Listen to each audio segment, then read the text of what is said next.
Since his breakaway from Bounty Killers Alliance in 2006, the name Vybz Kartel has been shrouded in controversy.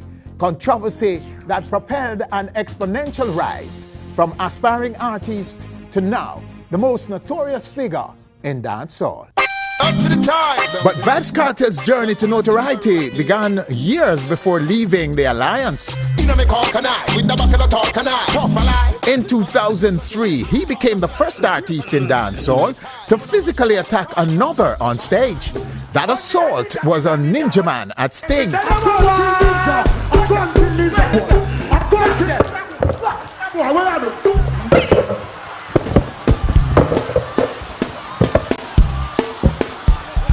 Upon leaving the alliance 3 years later, Kartel was embroiled in a bitter feud with former crony Mavado.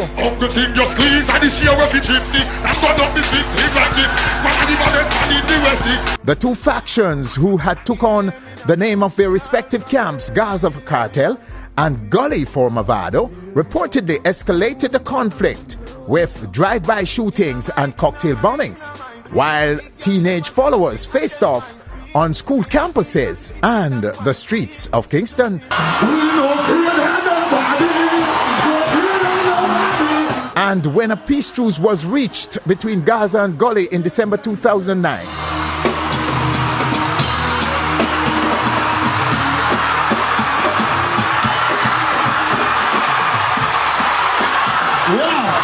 Kartel and his former leader Bounty Killer dragged their long-standing one-on-one feud to the center, a war that led to the bottling of both artists at the recently staged Follow the Arrow.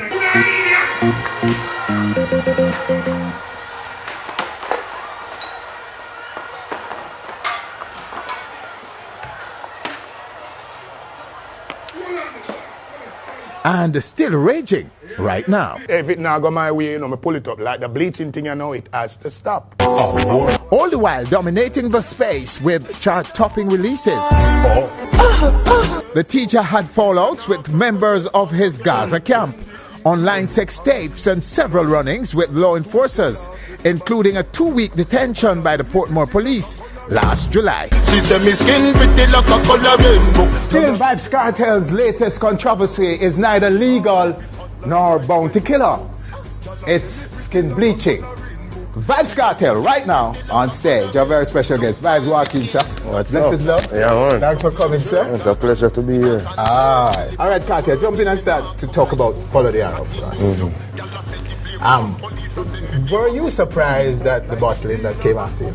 No, I was not. You know what I mean? I was actually expecting it. And if you watch the clippings closely of Vybz Kartel's very short stint on stage, you would actually see Vybz Kartel laughing when he was coming off the stage, you know what I mean? Oh, really? Yeah, man, because I was expecting it, but you know what I mean? I still had to go on stage and to show Vybz Kartel fans and the Gaza people that Kartel was actually in the building. So why were you expecting it?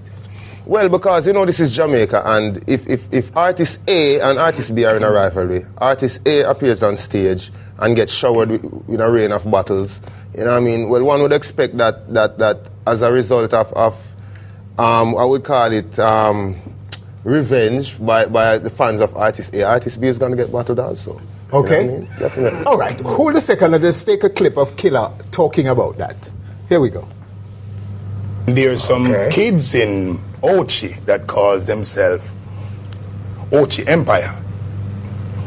I heard that they was planning from in the afternoon and drinking and saying what they gonna do if Bounty Killer calls Kartel name. Don't know how true this is. Not accusing anybody, but it's being said.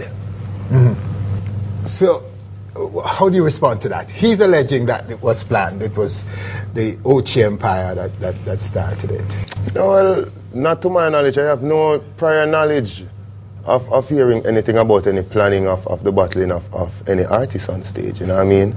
Neither before nor after the fact. Yes. So I would say, no, I don't know anything about that. But is there such a thing as Ochi Empire? A group down there that obviously are your supporters? Yeah, man. Everywhere, in every parish, you have an empire. In Westmoreland, you have West Empire. In St. Anne's, you have Ochi Empire. Mobile, the same thing, and it goes on and on. Really? Yeah, definitely. So you went out and set them up, Cartel? No, you know, people just took on the name because the first set of people to have the name actually were the Ochi Empire. Yeah. And Vibes Cartel bigging them up on stage shows across the island that led to everybody in each respective parishes taking on their own names. You know what I mean? Yeah. So how big is this war between you and Killer? Well, I'd like to let Jamaica people know that Vibes Cartel is not in any war with any artist. You know what I mean? Vibes Cartel is just doing music, making hit songs, you know what I mean, making products, and overall just making money. Vibes Cartel has no time for any war, any feuding, or anything of that negative nature with any artist, and it has been like that for the past 2 years, since the end of the Mavado Vibes Cartel rivalry. So you aren't answering Killer's... I'm not answering anybody. A lot of artists trying to get a hype of Vibes Cartel, you know what I mean? Because, you know, when you're at the top, a lot of people are going to try to seek to climb to the top and riding on an artist's career. That is not the case with Vibes Cartel. I won't give anyone the time of day. You know what I mean? And even though you say you're not in any rivalry with Killer, are you in any way? Is it in any way affecting the relationship with Mavado, or the peace truce between you and Mavado? No, you know, because as I said before, Vibes Cartel is not in any war with anyone, so it works both ways. If I'm not in any war with Bounty Killer, how can I be in a war with his son? Okay. You know what I mean? But do you regard yourself as his son? An estranged one. But still his son. But one nonetheless, you know what I mean? No mess with me, your cartel, me son. Define your body from word side. I searching me now, beg no friend. What credit do you give him though, Killer, for your career success? Well, just by introducing Vibes Cartel professionally to the business, because history cannot be rewritten, it's already there for all to see, you know what I mean? And everybody knows that is where Vibes Cartel came from.